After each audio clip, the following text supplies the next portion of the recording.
Lahat naman talaga siguro ng kwento na inyong naririnig sa ating programa o kahit sa ibang programa ay may mga lessons na natututunan, hindi ba? Kaya lang depende kasi kung paano nyo nanamnamin ang leksyon na yan. Sa dulo ng kwentong ito ay pwedeng magkaroon ng diskusyon kung tama ba yung ating letter sender o mali siya. Pero bago yan, pakinggan muna ang kwentong ito ni Badet. Hatid ng DKB, Dear Kuya Bono ng Bono's Love Tube. Kaabang mo sa bawat kwento.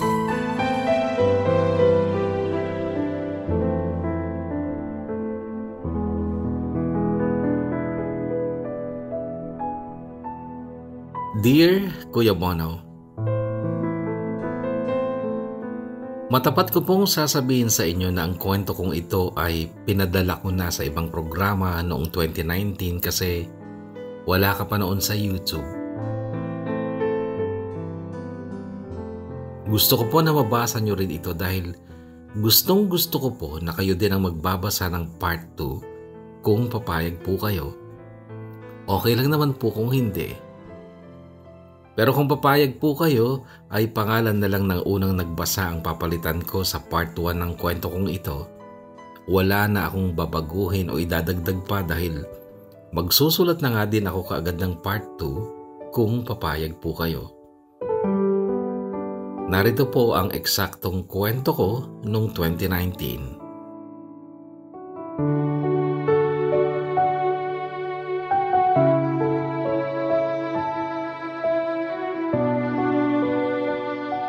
August 13, 2018, araw yun ng Lunes. Biglang may nag-chat sa akin. Paul de Guzman ang pangalan. Hindi ko siya friend sa Facebook. Ang sabi niya, Bad, uuwi ako sa Sabado. Magkita tayo sa sumpaan. Gusto kita makausap for the last time. Mahal na mahal pa rin kita at hindi pa rin nagbabago yung kagustuhan ko na ikaw ang makasama ko habang buhay. Sana kalimutan na natin yung nakaraan. Magsimula ulit tayo. Please, dumating ka sa sumpaan. Dating oras, hihintayin kita. Si Agent to. Kahit hindi ko pa nabasa yung panghuling parte ng message, nalaman ko kaagad na si Agent yun dahil sa nabanggit niyang sumpaan. Kami lang kasing dalawa ang tumawag na sumpaan sa lugar na yon. Gilid yun ng burol, may isang mayabong na puno ng mangga at sa bandang ibaba ay ang malawak na ilog. Malapit lang yun sa highway na nasasakupan ng barangay namin. Bali mula sa highway, aakyat ka ng 10 minuto sa burol tapos medyo pababa ulit at doon, makikita mo na yung malaking ilog at yung nag-iisang puno ng mangga. Doon, bago mag-alas 6 ng gabi ay mapapanood mo ang paglubog ng araw. Yun ang paborito naming puntahan ni Ajan mula pa ng grade 6 kami. Doon ko siya sinagot at doon din niya ako unang nahalikan. Yun ang first romantic kiss ko ever. Si Ajan din ang first ever boyfriend ko.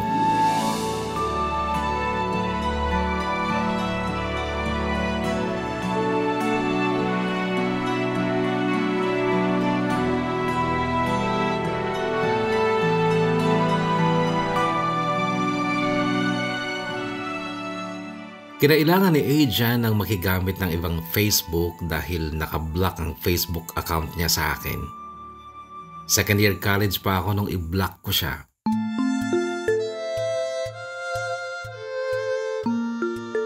Noong mga panahong yon ay pinili ko na ring umibig sa iba. Siya si Zanrek. Simpleng lalaki sa halos lahat ng aspeto pero ramdam kong mahal niya ako. Yun nga lang, alam kong hindi lubos yung pagmamahal ko kay Zanrek. Hindi kagaya ng pagmamahal ko noon kay Ajan. August 15, 2018, araw ng Miyerkules, may dumating na maganda, maputi at sexing babae sa restaurant ko. Ako ang hinahanap. All smile ko naman siyang hinarap kasi baka customers siya or baka magpapakatering at kailangan niya ng services ng restaurant ko. Pero nadismaya ako nung kahit kay tamis ng ngiti ko sa kanya ay hindi siya ngumiti. Bagkus ay napaka-formal niya kahit noong magsalita siya. Hindi na ako magpapaligoy-ligoy pa, Badet. Kasi alam kong busy ka. Ako si April, girlfriend ako ni Agent at malapit na kami ikasal. Okay, congrats. Sarkastiko kong sagot. Nabasa ko ang message niya sa'yo dahil si Paul de Guzman ay boyfriend ng pinsan ko. Alam ng pinsan ko ang password ng Facebook ni Paul kaya nabasa niya ang message ni Agent para sa'yo. Kinumpronta ko na si Agent tungkol doon. Ang sabi niya, wag na wag daw kitang pupuntahan o kakausapin dahil mataray ka daw, matapang at palaban. Pero ang sabi ko, hindi ako natatakot kahit hindi ako sanay makipag-away. And, taas kilay kong sabi, mahal na mahal ko si Agent Badet, ipaglalaban ko siya. Madiing sabi ni April ngunit nakita kong bumalong ang luha niya dahil doon ay bigla akong nakaramdam ng awa. Hindi kami ni Agent. Matagal na kaming wala kaya wala kang dapat ipag-alala. Mahinaong sabi ko. Tama ba? Wala akong dapat ipag-alala. Kung pwede sabihin mo sa akin ang totoo, Badet, wala ka na bang feelings para kay Agent? Sana yung totoo ang sabihin mo. Hindi ako nakasagot kaagad kasi parang hindi tama na sabihin ko yung totoo sa kanya. Baka lalo siyang umiyak at mag-alala. Yung totoo lang sana, Badet, para alam ko naman ang gagawin ko. Lumuluha pang sabi niya. The fact na hindi na kami ni Agent, wala kang dapat ipag-worry. At lalong hindi ka dapat umiiyak sa harap ko. Ano bang iniiyak-iyak mo? Masakit lang kasi, Badet. Sobrang sakit kasi ako yung girlfriend niya pero parang lumalabas na second option lang ako. Na kapag sisipot ka sa usapan niyo sa Sabado at magkakaunawaan ulit kayo, may itsapuera na ako. Sobrang sakit din yung nalaman ko na pagkatapos kong ibigay sa kanya yung lahat, mahalin siya ng sobra, ikaw pa rin yung mahal niya at ikaw pa rin ang gusto niyang makasama habang buhay. Noon, Kuya Bono, ay tuluyan na akong naawa kay April. Kaya lalaban ako, kahit ano pang mangyari. Tapang-tapang ang sambit ni April sabay punas sa mga luha niya. Hindi na kita pipigilang siputin si Agent sa Sabado. Pero hindi ko basta-basta ipapamigay si Agent sa'yo. Tandaan mo yan.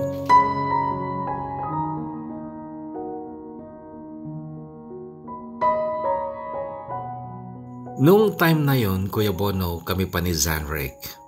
Okay naman si Zanrick. Hindi kagwapuhan, hindi katangkaran, pero masipag naman, malambing at mapagmahal.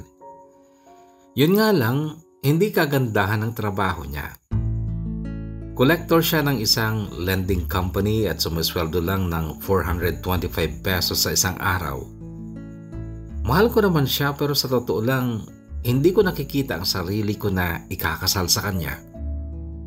Lagi ko ngang kinatatakutan yung idea na bigla siyang mag-propose tapos hindi ko siya sasagutin ng yes kasi hindi pa ako handang makipag-asawa sa kanya.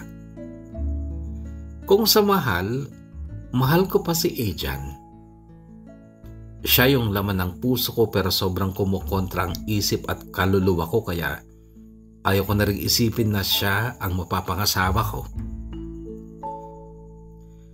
Nasa marrying age na rin naman talaga kami kasi 27 years old na kami ni Agent. Si Zanrick 28 na. Kung sa katangian, walang panama si Zanrick kay Agent.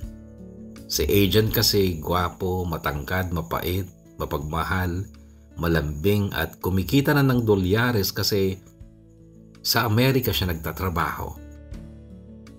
Oo, Kuya Bono, yung pangarap ni Agent, sobra pa sa naging katuparan.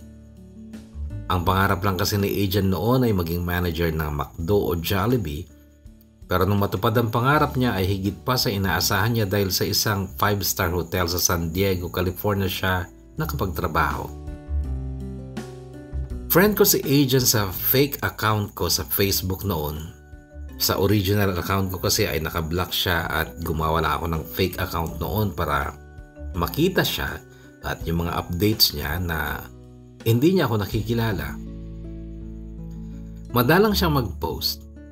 Pero ikinamangha ko yung post niyang yon noong 2014. Kuha sa airport ang picture niya at may caption na "Flying to San Diego, thanks Lord for the blessing." Kaya lang nung mga panahong yon ay kaaway ang turing ko kay Ajan kaya't hindi ako naging masaya sa tagumpay niya. Sa halip ay nilait ko pa siya deep inside me at kung magko-comment siguro ako sa post niyang yun noon ay ang sasabihin ko'y hindi blessing ni Lord yan, mahiya ka naman, swerte lang yan. Kasi alam ko na ang mga mabubuting tao lang ang binibless ni Lord. Hindi yung mga nagpapakababoy para lang matupad ang pangarap.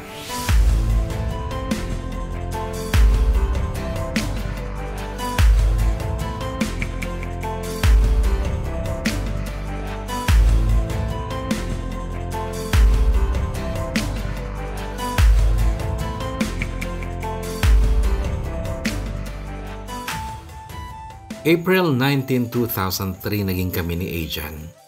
Pareho kaming 12 years old noon, kagagraduate lang namin ng elementary. Magkabarangay kami since birth pero naging close lang kami nung grade 5 na kami. Pasulat-sulat siya sa akin noon at pinapaabot pa sa kaibigan niya. Kaya lang isip bata pa ako noon, wala pang dating sa akin yung mga ganon. Sa halip nga nakiligin ako ay tinatarayan ko pa siya. Ipinanganak kasi talaga akong mataray, matapang, suplada kahit hindi naman ako masyadong maganda. Ewan ko kung bakit sa kabila ng ganong ugali ko ay ako pa rin ang gusto ni Ajan noon. Marami akong kaklaseng babae noon ang nagkakagusto kay Ajan dahil sa kagwapuhan daw niya. Pero yung kagwapuhang yon ay hindi ko naman napansin nung grade 5 pa lang kami. Ang gwapo para sa akin noon ay yung magaling pumorma, magagara ang damit na sinusuot at laging mabango. Hindi kasi ganon si Ajan noon. Mahirap lang kasi siya. Wala siyang magulang na kasama dahil nakatira lang siya sa tita niya. Wala talagang kinagis ng ama si Ajan kasi yung nanay niya ay nabuntis nung dalaga pa ito. Tapos nung grade 1 na daw si Ajan ay nag-asawa ulit ang nanay niya pero ayaw sa kanya ng stepfather niya kaya naiwan siya sa pangangalaga ng tita niya. Yung tita naman niya ay wala ding kaya sa buhay. Nagtitinda lang ito ng tinapa sa palengke at si Ajan, bata pa lang ay tumutulong na rin sa mga gawain ng tita niya. Kami rin naman mahirap lang din noon. Magtitinda naman ng buko at buko juice ang negosyo ng pamilya namin. Nung grade 5 nga ako, nagtitinda rin ako ng buko juice kapag Sabado at Linggo sa kanto sa may palengke. Noon ako nagsimulang bansagan sa eskwela ng buko. Nung una, tinatarayan ko yung mga tumatawag sa akin ng buko pero nung magtagal, nagsawa rin ako at hinayaan ko na lang sila. Mula sa inuupahan naming bahay noon na nasa mataas na bahagi ng baryo ay matatanaw ang bahay naman ni tita ni Ajan. Malayo pero tanaw pa rin at madalas ko makita si Ajan sa bintana ng kwarto nila ng pinsan niyang si Calvin. Kung minsan naman, tumatambay sila sa bubong ng bahay nila. Pag sumampa ka kasi sa bintana ng kwarto nila ni Calvin, matutuntungan mo yung bubong ng kusina nila. Kaya nung grade 6 kami at nagsisimula na rin ako ma-inlove kay Ajan, kapag gabi ay dumudungaw ako sa bintana sa pagbabakasakaling makita ko siya mula sa malayo na nakasalampak sa bubong sa harap ng bintana ng kwarto nila ni Calvin. At may isang gabi nga, nakita ko si Ajan na nakaluhod sa bubong at nakatingala sa langit na parang nagdadasal. Kinabukasan ay tinanong ko siya kung anong ginagawa niya sa bubong. Wala, nakatambay. Nakaluhod ka yata parang kang nagdadasal. Ah, oo, nagdadasal nga ako. Mas masarap pala magdasal doon tapos nakatingin ka sa langit. Parang nakatanaw sa yung Diyos. Di ba may altar naman yung tita mo? Meron pero sabi nila masama daw magdasal sa rebulto. Sino may sabi? At saka Katoliko ka naman, di ba? Gawain talaga natin mga Katoliko yun. Di mo ba nakita sa simbahan napakaraming ribulto? Basta, nakasulat daw sa Bible yun. Bawal magdasal sa ribulto. Bahala ka nga. Pero ano naman pinagdasal mo? Secret. Bugok, pasikret-sikret ka pa. Siyempre bahala ka nga sa buhay mo. Kung sabihin ko sa'yo nakasama ka sa mga dinadasal ko, bakit naman ako masasali sa dasal mo? Anong pinagdadasal mo para sa akin? Na sana, pagdating ng araw, ikaw ang mapapangasawa ko. Bugok, tadyakan kita eh.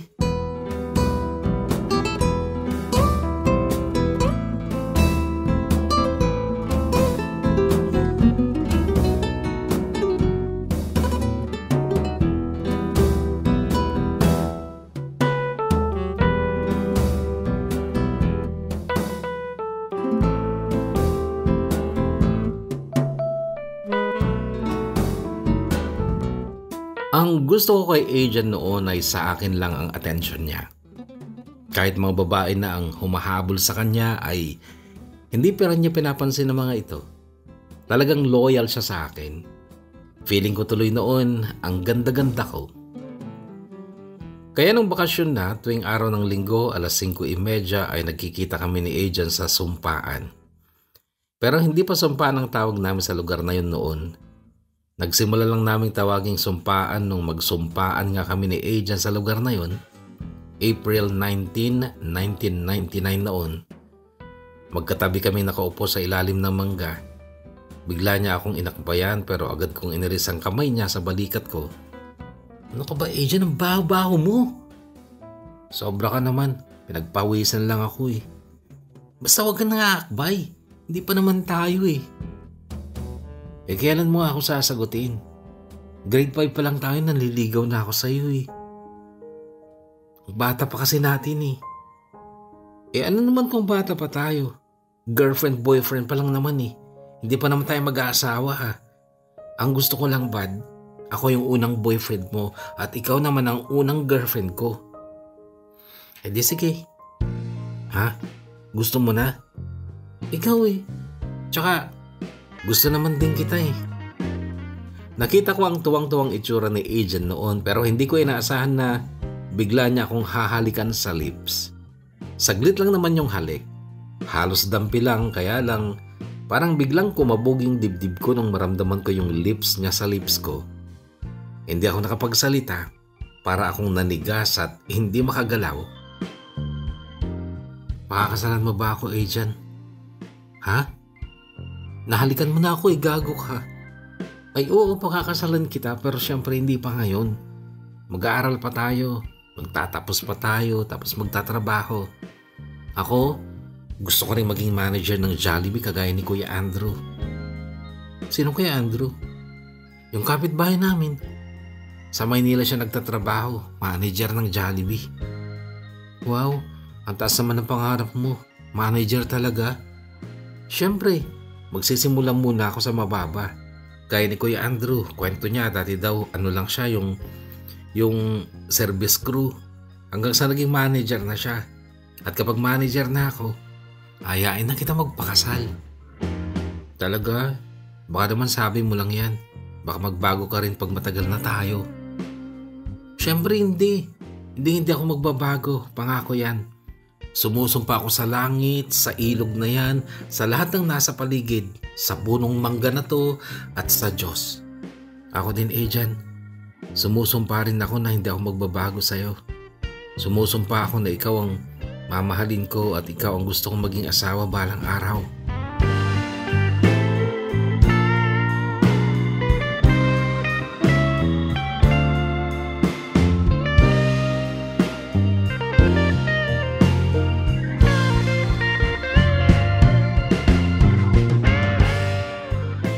Noong bakasyong iyon ay madalas kami magkita ni agent sa palengke. Lagi akong pinupuntahan sa kanto kung saan naman ako nagtitinda ng palamig na buko. Siya naman noon ay nagtatrabaho sa maliit na grocery store bilang store boy. Maliit lang ang bayad sa kanya noon, 100 pesos lang sa isang araw. May sakit kasi noon ang tita niya at ang tito naman niya ay driver ng tricycle pero lasinggero. Kaya naman ni Adrian yung trabahong yun kasi matangkad na siya noon. Siguro nasa 5'4" na siya nung grade 6 pa lang kami. At saka maganda rin ang pangangatawan. Palibhasa, malakas siyang kumain. Mahilig din magluto si Adrian. Mas marami siyang alam na lutuin kaysa sa akin noon. Palagi daw kasi siyang pinapatulong ng tita niya kapag nagluluto ito.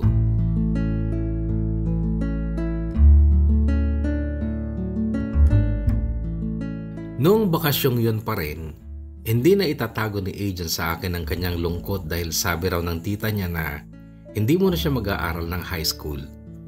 Nalungkot din ako para sa kanya noon pero ano namang magagawa ko para makatulong?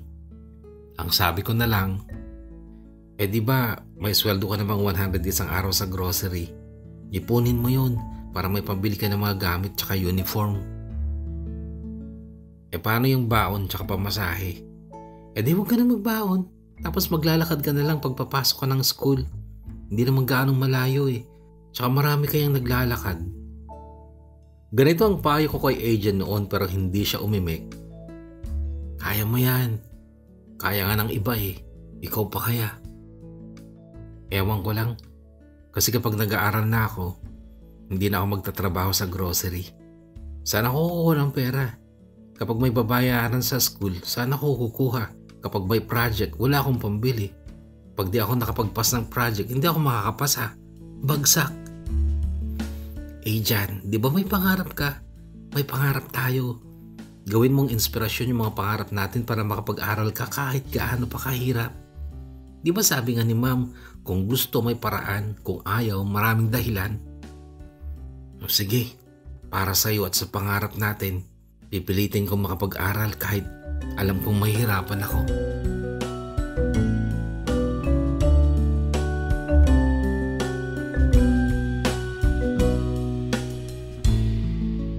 Nakapag-enroll nga kami ni Adrian sa high school. Public high school naman kaya walang babayarang tuition fee. Ang ginawa ni Adrian ay pumapasok siyang kargador ng karne sa palengke. Gumigising siya ng madaling araw, alas 4, tapos uuwi ng alas 6, maliligo tsaka magbibihis. Kinaya naman ni Adrian yon ng 3 buwan pero halatang nangayayat siya. At sabi pa ng kaklase niya ay nakakatulog si Adrian sa classroom nila. Awang-awa ako kay Adrian noon pero positibo ako na masasanay din siya. Kaya lang, hindi na ako mag-aaral. Ha? Bakit? Hindi ko na kaya tsaka nabubuhay naman ang tao kahit walang pinag-aralan. Adrian, paano na yung pangarap mo? Hayaan mo na yun. Hindi naman talaga lahat ng pangarap natutupad Kasi sumuko ka. Mahina ka kasi. Madali ka lang naman makakapagsalita ng ganyan kasi hindi ikaw yung nasa kalagayan ko. Hindi ikaw yung kailangan gumising ng alas 4 ng madaling araw at magtatrabaho ng mabigat nang hindi pa kumakain ng almusal. Hindi ikaw yung pagkagaling ng school, antok na antok pero kailangan pang magtrabaho sa bahay dahil pagagalitan ka kapag hindi mo ginawa. Susumbatan ka na pinalaki ka at pinapakain. Ganito ang maluha-luhang reklamo ni Adrian, bagay na ikinagulat ko. Sawang-sawa na ako sa buhay ko, bad. Adrian. Oo, sige na. Tanggap ko na. Mahina ako.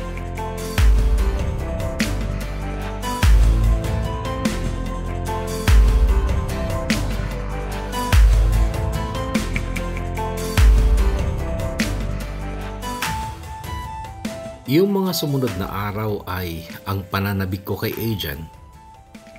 Ilang araw ko na kasi siyang hindi nakikita at iniisip ko na sinadya niyang umiwas sa akin. Mahigit 1 linggo bago ko siya muling nakita sa school. Bahagya kong kinagulat yun dahil akala ko'y tumigil na nga siya ng pag-aaral. Bahagya pa akong kinilig dahil sa tingin ko ay mas lalong gumwapo si Adrian. Bagong gupit siya at naka-clay pa yata ang buhok niya.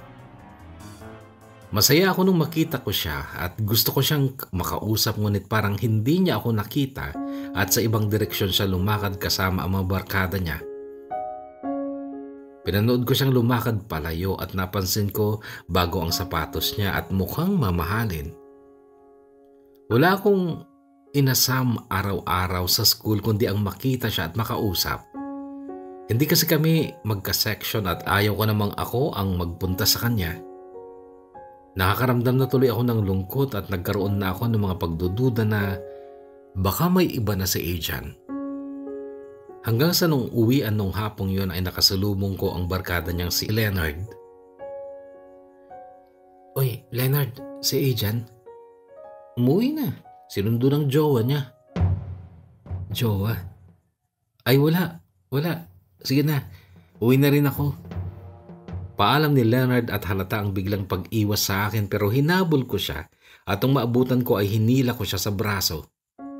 Leonard, teka nga. Linawin mo naman. Ano yung sinabi mo? May jowa si Ajan? Sa kanya mo nalang tanungin, Badit. Anya tsaka mabilis na umalis.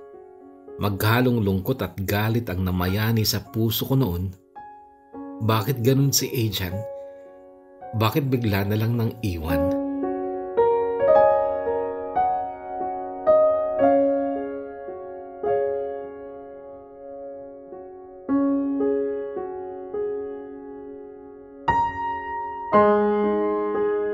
Ako yung tipo ng tao na pag nagkaroon ng problema ay agaran kong hahanapan ng solusyon.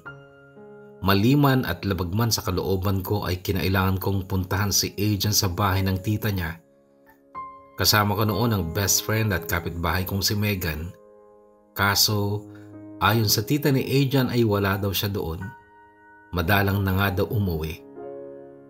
Magalang kaming nagpaalam noon sa tita ni Ajan pero paglabas namin ay nakasalubong namin si Calvin, pinsan ni Ajan. Hinahanap niyo ba si Ajan? Nakangising tanong ni Calvin. Oo, alam mo ba kung nasan siya? Oo, nasa jowa niya. Sino bang jowa niya?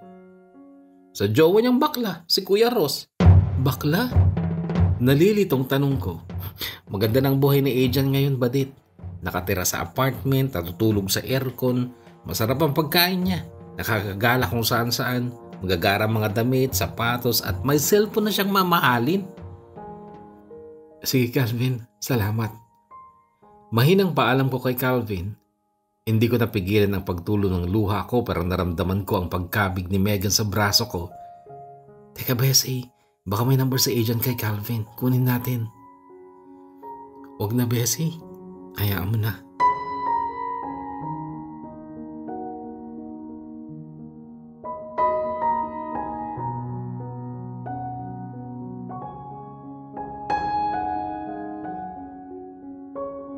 Hindi ko makakalimutan yung mga panahon na yun, Kuya Bono, na umiiyak ako dahil kay Ajan.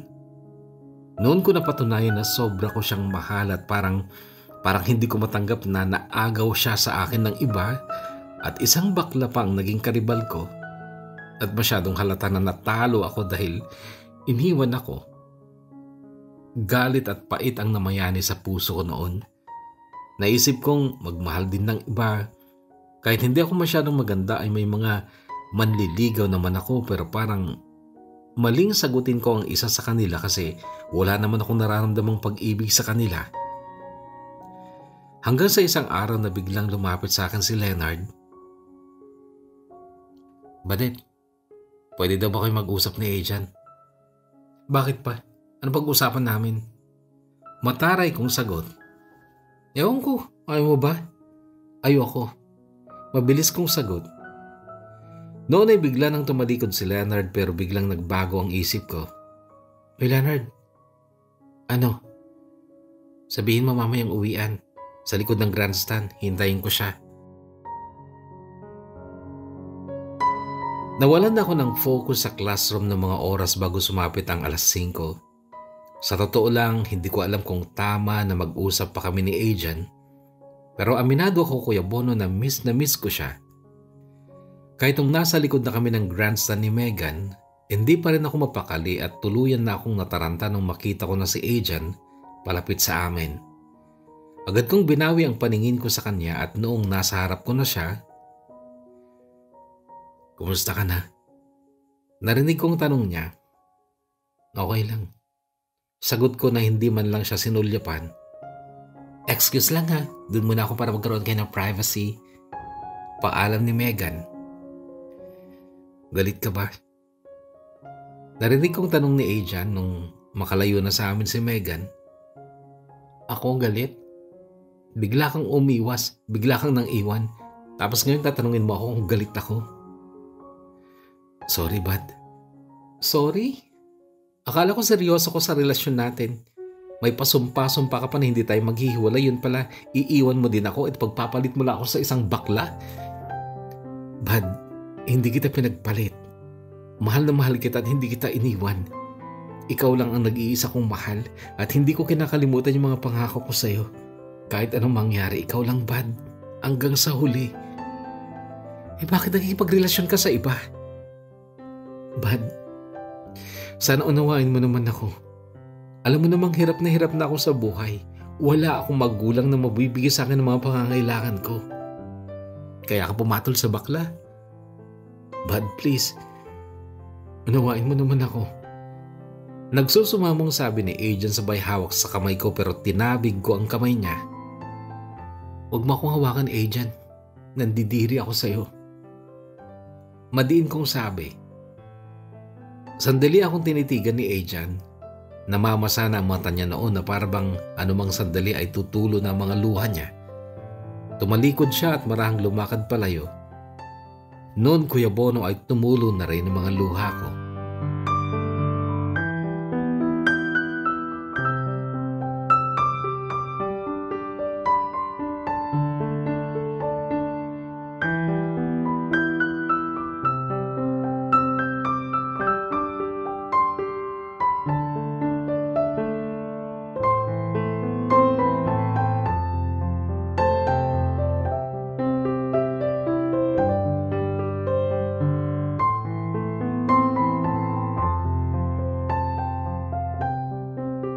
Si Megan ang saksi sa mga paghihirap ko noon, Kuya Bono. Siya rin ang nag-iisang tao na nakakaalam sa mga pinagdadaanan ko noon at siya rin ang nakatulong sa akin para makagawa ako ng isang desisyon. Bessie, bakla naman yun eh. Hindi naman yung magbubuntis. Hindi naman sila pwedeng magpakasal at saka hindi mo ba talaga pwedeng unawain si Ajan? Ganun ka ba kabobo para hindi mo mag-gets yung simpleng katotohanan na kailangan niya ng tulong kasi wala siyang parents? Noong time na yun ay nagkaka-text at nagkaka-chat na sina Megan at Ajan. Kaya naisip kong nakapagpaliwanag na rin si Ajan kay Megan at nakuha ni Ajan ang loob ng best friend ko. May friend request din sa akin si Ajan pero hindi ko kino-confirm. Alam ko mahal na mahal ka ni Ajan, Bessie. Ramdam ko yun.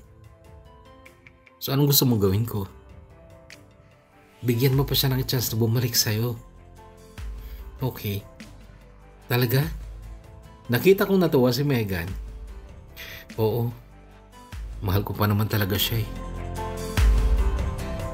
So ganun nga ang nangyari, Kuya Bono.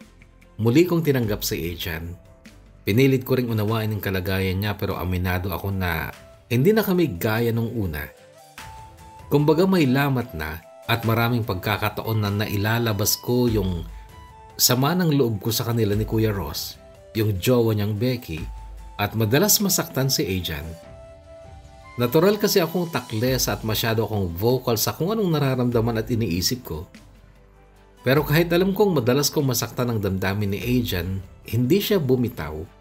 Nagtiis siya, nagtimpi ng mahabang panahon hanggang sa ma-immune na siya sa pagiging takles ako.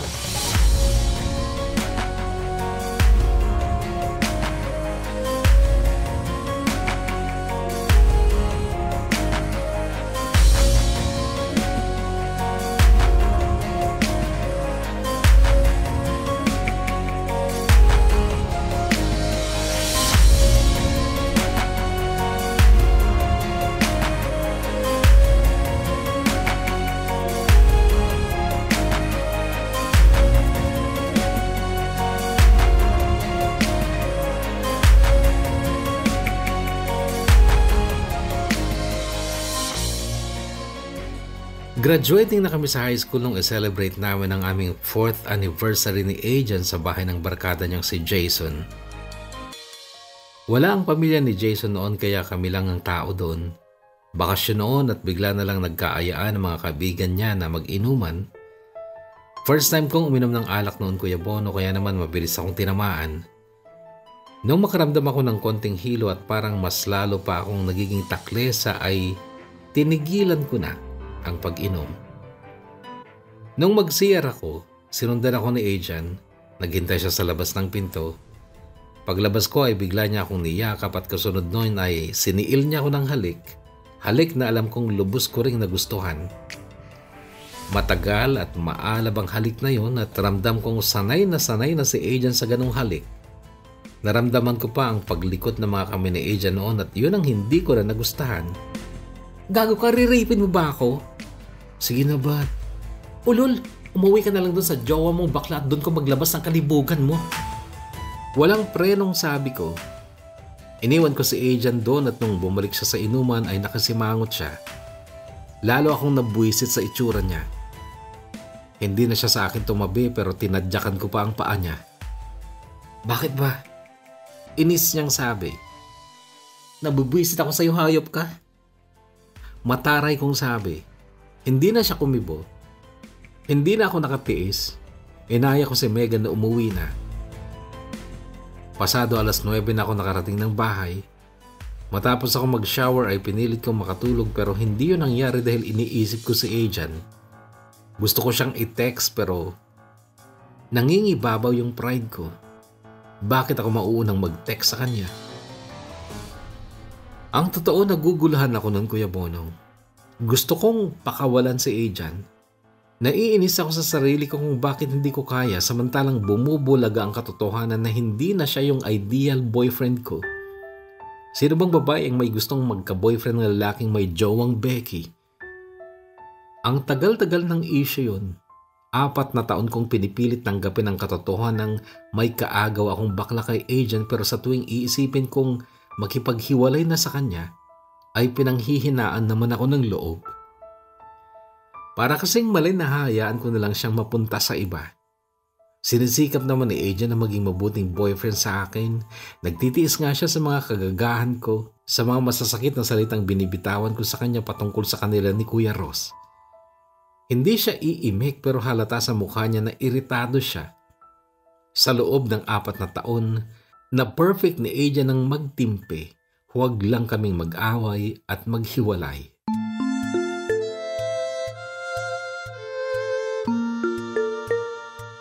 Nagtapos kami ng high school ni Adrian. Tita niya ang kasama niya ng graduation. Masaya ako noon para sa kanya kasi susunod doon ay college na. Konting kembot na lang, matutupad niya na ang pangarap niya. Kaya lang, hindi ko inaasahan na noon na rin tuluyang lalabo ang relasyon namin dahil sa kagagawan ko. Nag-post kasi si Kuya Ross, ang jowang bakla ni Adrian sa Facebook. Hindi ko siya friend sa Facebook pero nakatag kay Adrian yung post kaya nakita ko. Picture nilang dalawa na nakatoga si Adrian at may caption na, "The love of my life just made it. Stay focused to your dream and make it till the end. I love you, baby." Yun ang kauna-unahang post ni Kuya Ross na kasama niya sa picture si Adrian. Pakiramdam ko, foul yun. Kasi maraming makakakita at sa akin babalandra ang kahihiyan. Bakit? Kasi alam ng lahat na boyfriend ko si Adrian tapos biglang may ganong post. Nakakawalang hiya. Nakakabastos sa pakiramdam ko at hindi ko napigilan ang sarili kong mag-message kay Kuya Ross. Ang sabi ko, sana iniisip mo naman yung mga ginagawa mo. Think before you click. Pwede pa kitanggal yung post mo, yung picture nyo ni Adrian. Pangit tingnan. Tsaka yung caption, ano ba yun? Binibilad mo ba sa kahihiyan si Adrian?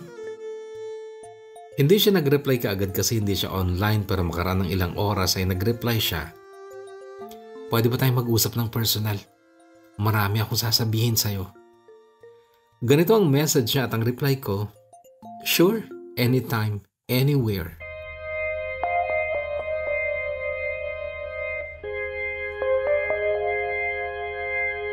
Nangyari ang meeting namin ni Kuya Ross 5:30 p.m. sa park, sa cottage na katabi ng man-made lake.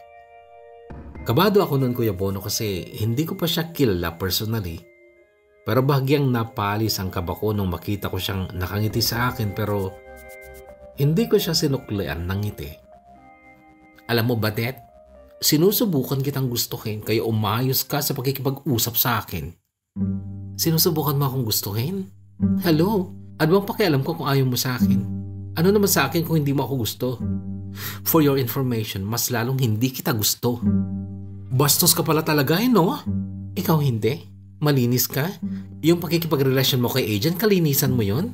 Para sa akin, kabastusan yon. Hindi lang sa mata ng tao, kundi sa mata ng Diyos. Matanda ka na at professional ka, di ba? Alam mo naman siguro yun, kaya kung pwede, huwag kang magmamalinis sa akin. Matapos kong sabihin ito ay hindi na siya nakapagsalita. Ano? Wala kang masabi? Tama ako, di ba? Alam ko kung anong lugar ko sa buhay ni Agent Badet, kaya huwag kang mag-alala. Palalayain ko siya para sa'yo. Ayoko lang na may taong galit sa akin. Ayaw mong may taong galit sa'yo? O natatakot ka lang maiskandalo dahil alam mong bawal yung relasyon mo kay Agent kasi matanda ka na at minor de edad yung ginawa mo? At sa batas, child abuse yung pinasukan mo. Tama na, Badet. Iiwan ko na si Agent. Masosolo mo na siya. Yun lang at iniwan na ako ni Kuya Ross. Sabi niya, marami siyang sasabihin pero wala naman siyang nasabi. Muli akong napabilib sa sarili kong katapangan noon, pero sa totoo lang, bahagya din ako na konsensya dahil pakiramdam ko nawalan ako ng paggalang sa nakatatanda sa akin. Professional pa. Pero hindi ko pinagsisihan yun, Kuya Bono.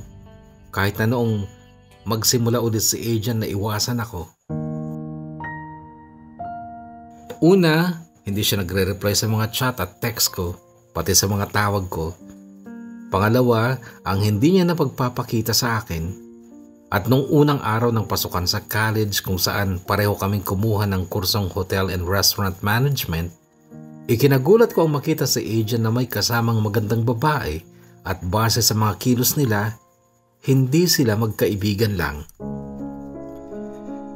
Gusto ko siyang i-text noon pero hindi ko na ginawa dahil alam kong hindi rin lang siya magre-reply. Sumaglit ang tulo ng luha ko noon pero nagpakatatag ako. Ang ginawa ko, blinak ko siya sa Facebook at nagdesisyon ako mag-move on na lang kahit mahirap, kahit masakit. Pinilit ko na lang noon ang mag-focus sa pag-aaral ko pero hanggang second year college lang ang inabot ko dahil nagkasakit si Papa at lahat ng nakababata kong kapatid ay nagsisipag-aral din. Ako na mismo ang nagdesisyong huminto. Pumasok ako bilang tindera/servidora sa isang karinderya sa palengke. Maraming nanligaw sa akin pero noon pakiramdam ko patay na ang puso ko. Hindi pala. Buhay pa pero nag-aagaw buhay na. Hindi ko pa rin nalilimot si Agent. May damdamin pa rin ako para sa kanya pero nasanay na ako sa idea na kanya-kanya na kami ng buhay. Paminsan-minsan nakikita ko ang pictures naming dalawa sa cellphone ko. Mga pictures namin sa sumpaan noong 2003. Noong pareho kaming 12 anyos pa lang at nagsumpaang kami habang buhay. Nalulungkot ako dahil hindi nagkatotoo ang mga sumpaang yun. Iniwasan ko siya. Iniwasan kong makasagap ng balita tungkol sa kanya. Si Megan nakisama naman kahit maraming pagkakataong alam kong may ibabalita sana siya sa akin tungkol kay Agent pero kapag pinandilatan ko siya ay titigil na siya at mananahimik na lang. Year 2001, nag-abroad ako sa Hong Kong at namasukan bilang domestic helper. Masungit ang amo kong babae pero tiniis ko. Total, hindi naman buong araw ko siyang kasama kasi pumapasok din sa opisina. May pangarap din kasi akong gustong tuparin ang magkaroon ng sarili kong restaurant. Sa mga sandaling wala akong kasama sa bahay ng amo ko at tapos ko na ang mga gawain ko ay lubha akong nalulungkot. May isang araw na naisipan kong gumawa ng isang account sa Facebook. Hindi ko pangalan ang ginamit ko at litrato lang ng bulaklak ang nilagay kong profile picture at cover photo. Kung bakit ko yun ginawa ay dahil gusto ko lang makita ang Facebook ni Ajan. Buong pagpapakumbaba kong inaamin noon, Kuya Bono, na namimiss ko si Ajan. Mahal na mahal ko pa rin siya, pero tanggap ko na lang kasi yung katotohanang hindi na kami. Nakita ko nga ang Facebook ni Ajan pero parang hindi naman nag-a-update. Wala siyang mga bagong post, walang bagong picture. Hanggang sa mapansin ko sa relationship status niya, pangalan ko pa ang nakalagay.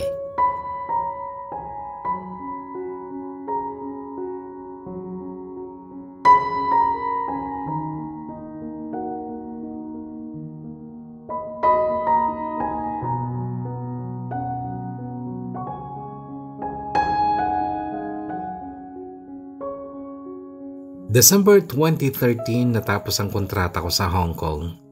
Umuwi ako dito sa Pilipinas upang tuparin ang pangarap ko, ang magtayo ng restaurant. Inuupahan ko lang ang pwesto at laking pasalamat ko dahil naging maganda ang takbo ng sinimulan kong negosyo. Isang araw nga, ikinagulat kong makita ang isang tao sa restaurant ko, si Kuya Ross at ibang lalaki ang kasama niya.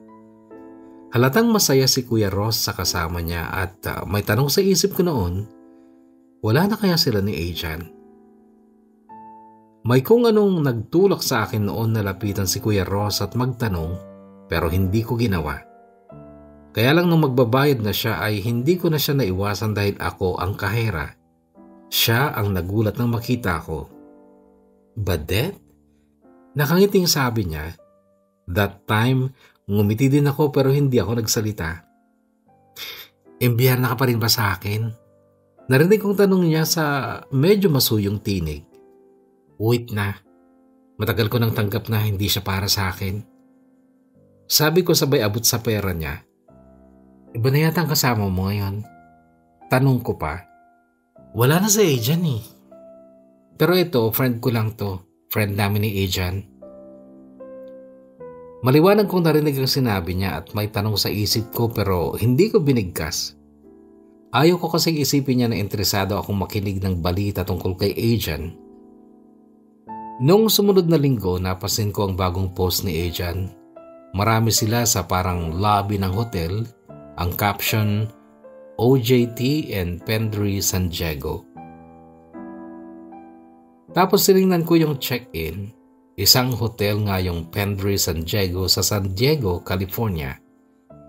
Matagal ulit bago siya gumawa ng post. July 2014 nung makabasa ulit ako ng post sa Facebook niya, Flying to San Diego. Thanks Lord for the blessing. Ganito ang caption ng picture niya at nasa airport siya at may dalang malaking maleta. Taas kilay ako noon at hindi ako proud. Never ako magiging proud sa tagumpay ni Ajan. Mas proud pa rin ako sa sarili ko dahil kung ano man ang meron ako ay nakamit ko dahil sa sarili kong pagsisikap at marangal na pagtatrabaho. Hindi kagaya niyang kinailangang gumamit ng ibang tao para makaahon sa hirap at makamit ang tagumpay sa madumi at nakadidiring paraan.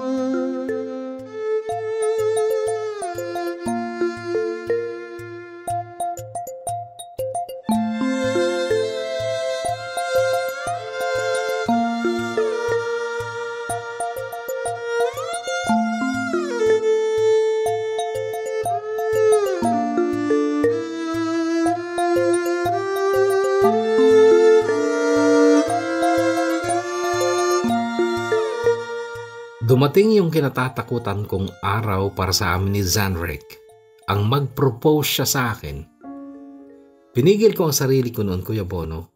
Pinigil ko ang maging tunay na ako, na taklesa at prangka. Ayaw ko kasi sanang masaktan si Zanrek kasi hindi niya deserving ang masaktan. Will you marry me? Pangalawang sabi niya na yun pero hindi ko pa rin nasasagot. Ayaw mo ba? Tanong ulit niya. Zanrek, hindi pa ako handang mag-asawa. Hindi pa handa o mahal mo pa rin siya? Napatitig ako sa mukha ni Zanrek dahil sa narinig kong sinabi niya. Alam ko ng lahat, Badet. Wala akong hindi alam. Lahat sinabi sa akin ni Megan noon pa. Pero kagaya ni Megan, nanahimik lang din ako dahil alam kong ayaw mo siyang mapag-usapan. Kaya lang, napakatagal na nun, di ba? Hanggang ngayon ba, hindi ka pa nakaka-move on? Mahal mo pa siya? At ako, umaasa lang ba sa wala? Zanfrick, Badit, mahal na mahal kita. Pero kung talagang mahal mo pa siya, hindi ako kukontra. Hahangarin ko ang kaligayahan mo. Sorry, Sandrick. Ang bait mo talaga kasi naunawaan mo ako. Hindi ako mabait, Badit. Hindi lang ako tanga. Anong mapapala ako kung ipipilit ko ang sarili ko sa'yo? Kahit pakasalan mo pa ako, kung iba naman ang laman ng puso mo, magmumukha lang akong tanga. Ganun lang talaga siguro ang buhay. May mga taong nakalaan talaga para sa isa't isa at tanggap ko na hindi tayo yon. Baka nga, kay agent ka pa rin nakatanda na. Kaya, good luck na lang sa'yo.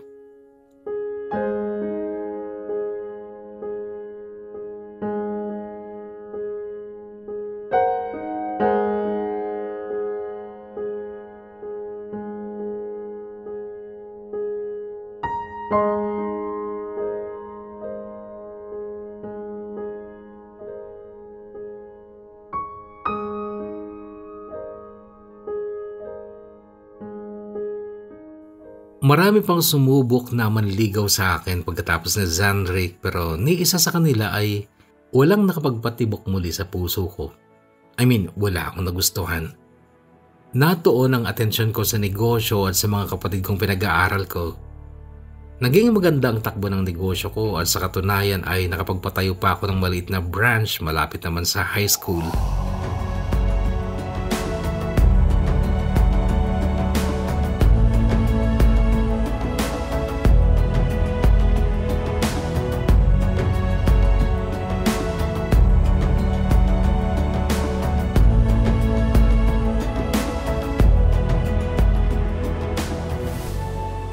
August 13, 2018, araw yun ng Lunes, biglang may nag-chat sa akin. Paul de Guzman ang pangalan, hindi ko siya friend sa Facebook. Ang sabi niya, "Bud, uuwi ako sa Sabado. Magkita tayo sa sumpaan. Gusto kita makausap for the last time. Mahal na mahal pa rin kita at hindi pa rin nagbabago yung kagustuhan ko na ikaw ang makasama ko habang buhay. Sana kalimutan na natin yung nakaraan. Magsimula ulit tayo. Please, dumating ka sa sumpaan. Dating oras. Ihintayin kita. Si agent to."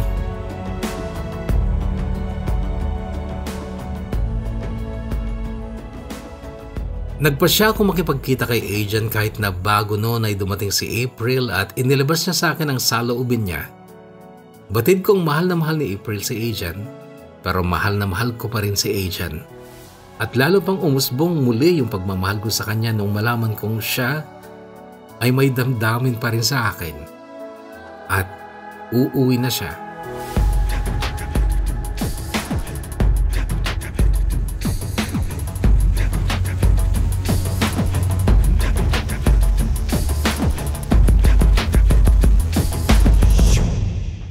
Nagpasya akong makipagkita kay agent kahit bago noon ay dumating nga si April at inilabas niya sa akin ang saloobin niya. Batid kong mahal na mahal ni April si agent, pero mahal na mahal ko pa rin naman si agent lalo na't nalaman kong mahal pa niya ako at uuwi siya para makausap ako. At yun nga ang nangyari. Sa sumpaan, nadatnan ko ang isang lalaki naka long sleeves ng light blue at naka shades. Si agent. "Salamat dumating ka," sabi niya sabay alis ng shades niya. "Anong pag-uusapan natin?" Diretsa kong tanong. "Narito ako, Bud, upang tuparin ang pangako ko sa'yo. Yung sumpaan natin na dito sa laguran na ito natin binuo." Naantig ako sa narinig kong yun kay agent. Pero una sa lahat, humingi ako ng tawad sa mga kasalanan at pagkukulang ko sa'yo. Kung napabayaan kita, iniwasan, ginawa ko lahat yun para matupad yung pangarap ko. Congrats, natupad mo na. Masaya ka na siguro. Proud. Hindi bad. Kahit kailan hindi ako magiging masaya. Pumiyak siya nung sabihin niya yon at namumula na ang mata, nagbabadya na ang pagtulo ng luha niya. Nagsakripisyo ako bad para sa pangarap ko. At ikaw ang inspirasyon ko. Nagsakripisyo?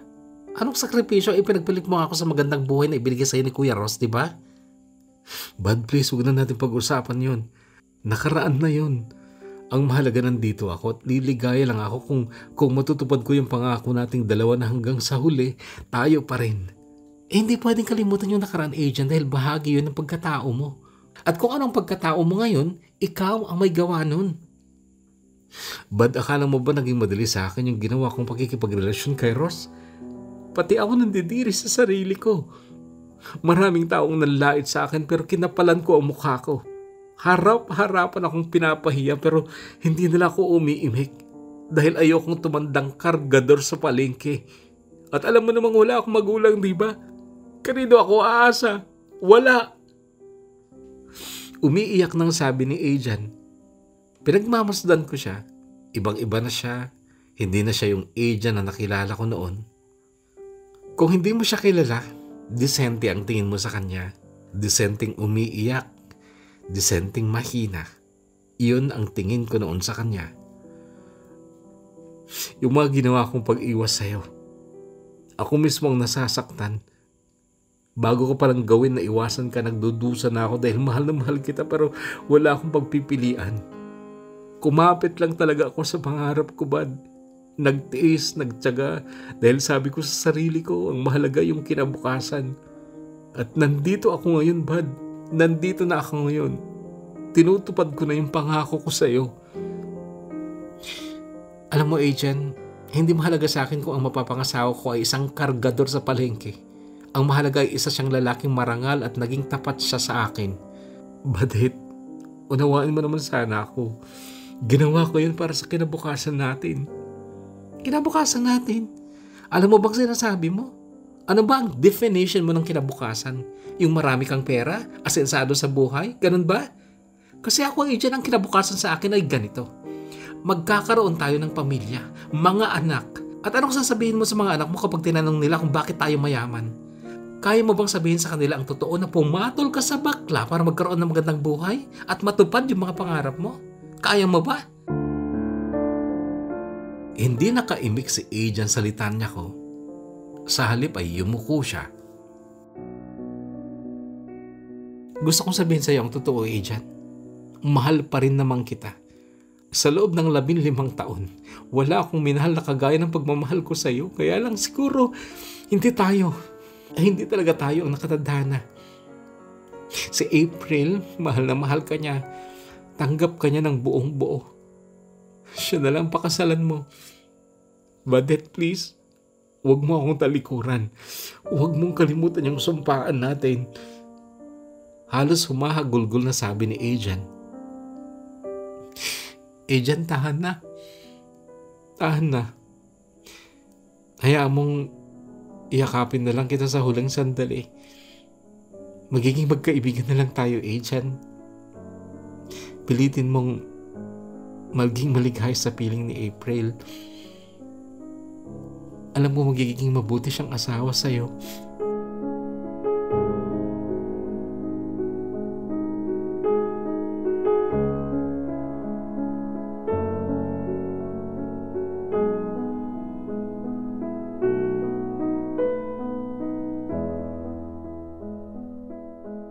Nagulat si Megan nung magtanong ako sa kanya. Kailan ang kasal na Agent at April? Napatunga nga siya bago sumagot. September 8. Okay. Bessie, pwede ka pang humabol. Pwede na ba akong magkwento? Please. Kasi maraming sinabi sa akin ni Agent Bessie. Mahal na mahal ka ni Agent. Ikaw yung gusto niyang pakasalan talaga. Ganon din ako, Bessie. Mahal na mahal ko pa rin si Agent. Yun naman pala eh. Ano pang hinihintay natin? Habol tayo. Ayoko magsisi ka sa bandang huli, Bessie. Habang buhay mong pagsisisihan kapag hindi mo naging asawa yung lalaking mahal mo. Kaya let's go. Let's make a move. Ikaw at si Adrian ang dapat makasal. You deserve each other, Bessie. And I know you are destined for each other.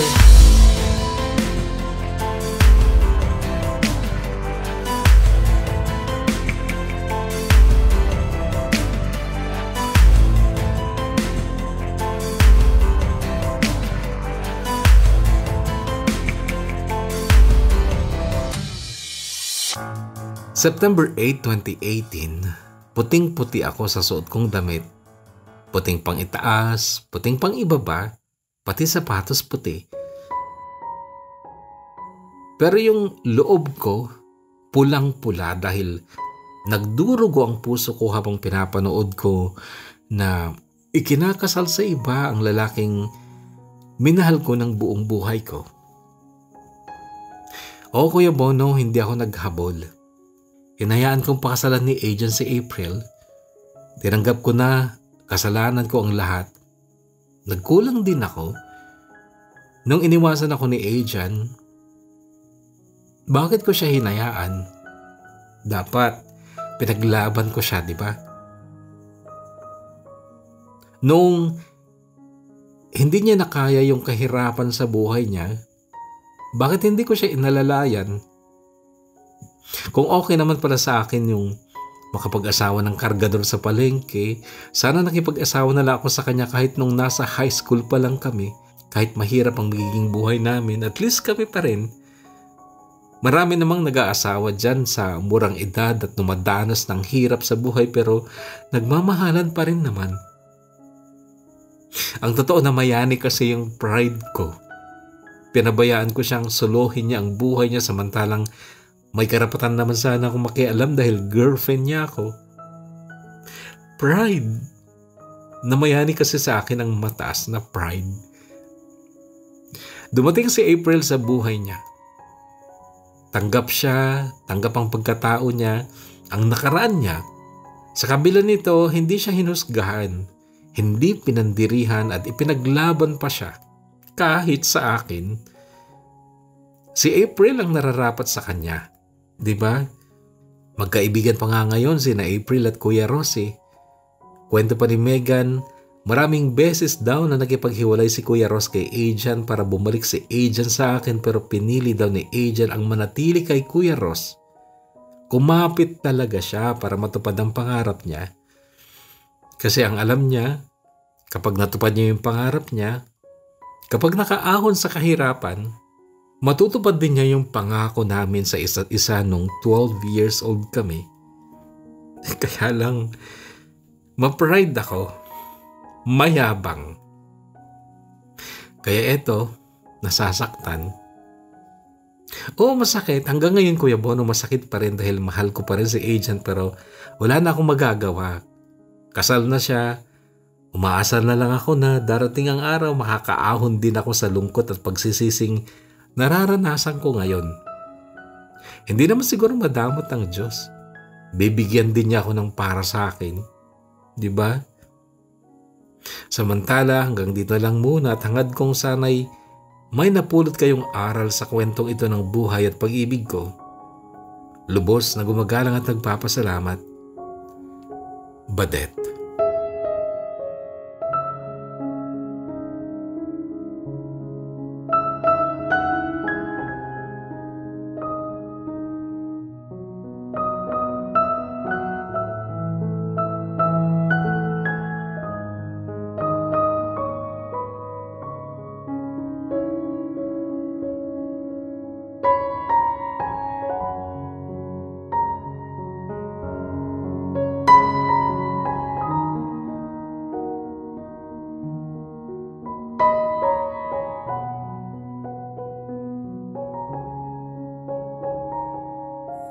Mahirap magsalita, sa totoo lang, hindi safe para sa akin ang magbigay ng opinion at saka meron naman ng part 2. Hindi ba? This is a 2019 story.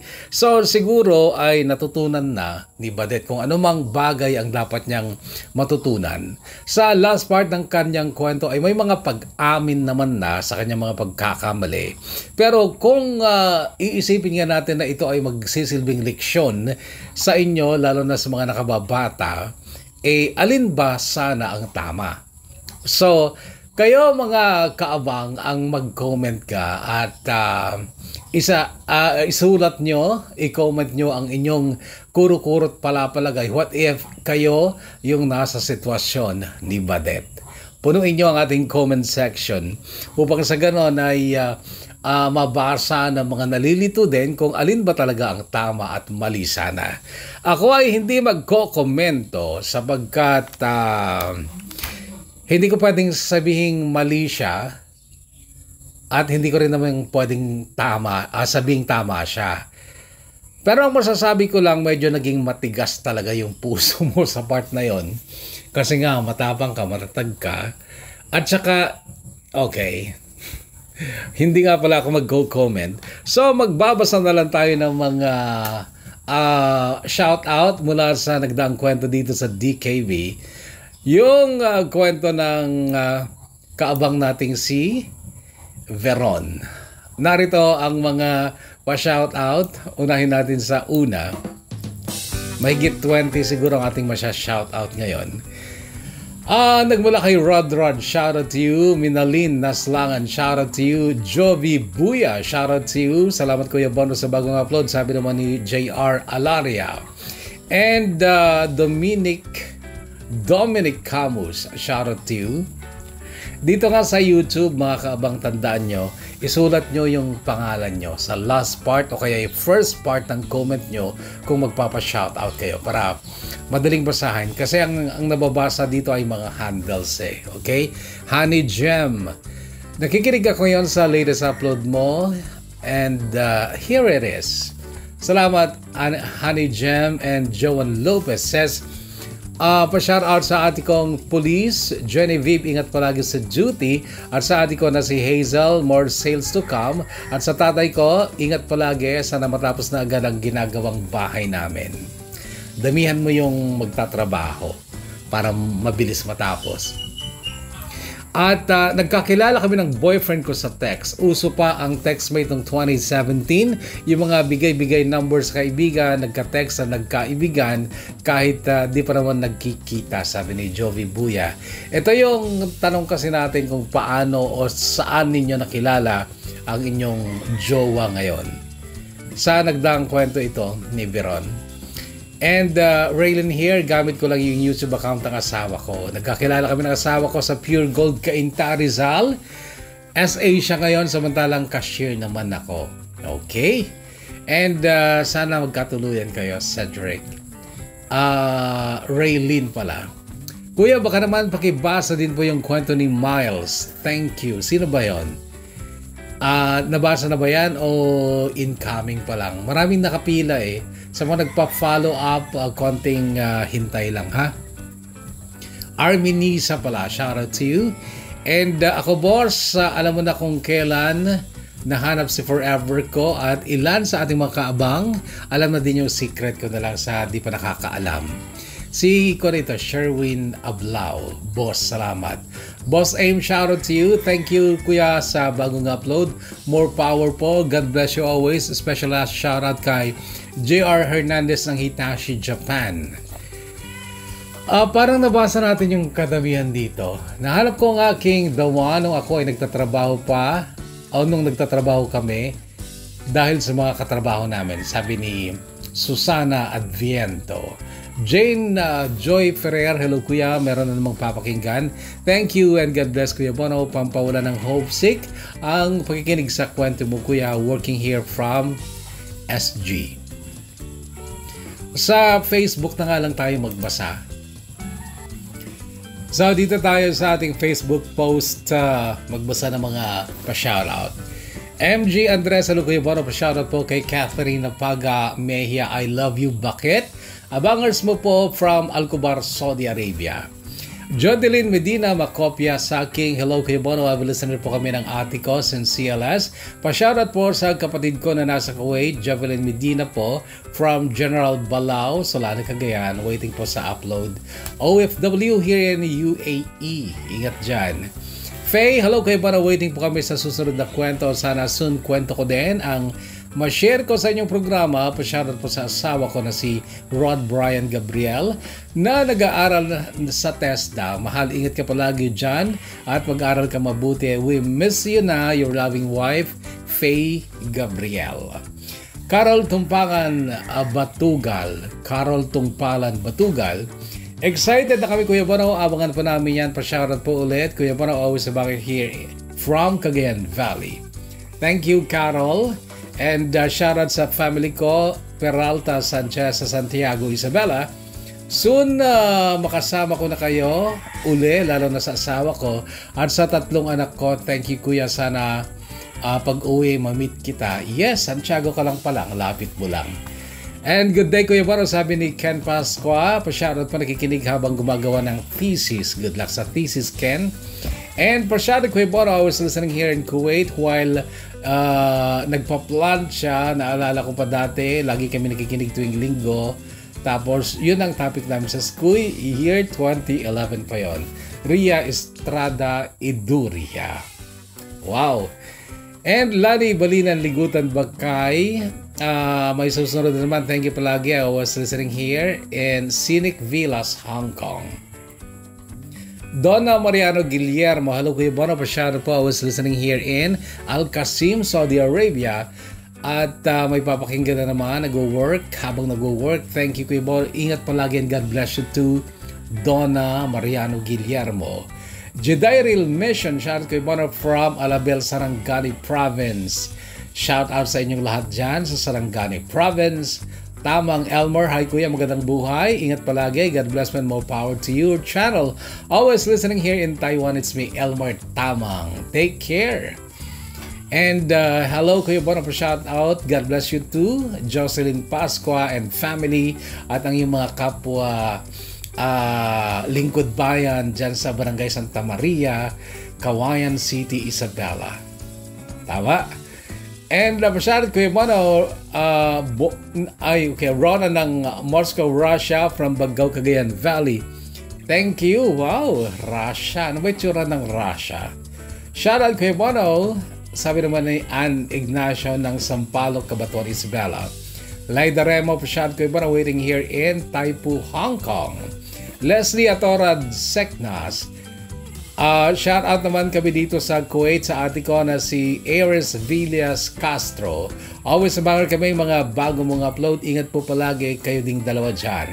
Ingat palagi. Carla Acob, shout out to you. Chinita Mo, good evening Papa Bono, shout out po from Hong Kong. Binabati ko po family ko sa Alcala, Cagayan. Shout out sa inyo dyan. Daisy Almasyan, shout out to you. Franklin Reyes, kiligin man taon, sabi niya. Nakakakilig ba yan? Si Veron. Talagang ang konti na lang ng extra memory ng aking kautakan. Madali ko nakakalimutan yung mga kwento. Naghalo-halo na kasi sila sa utak ko. And Valdez Amelia Kawili, hi Kuya Bono, silent listener mo pa rin. Ako here in Al-Hasa, Saudi Arabia.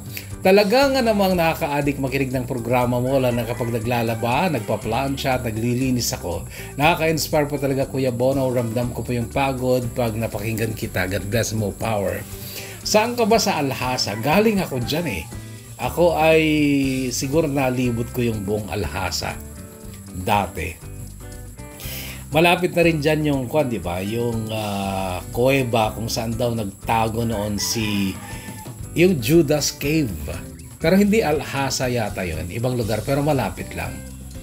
Anyway, Pauline Honor. Excited. Masyado po always bang here in Hong Kong from Cagayan Valley. God bless mo, power also to you, Pauline Honor. Weng Baydano Bermejo, relate match po ata. Abangan ko po yan. 13 minutes na pala. So next time agahan nyo na lang pagpapa-shoutout ha.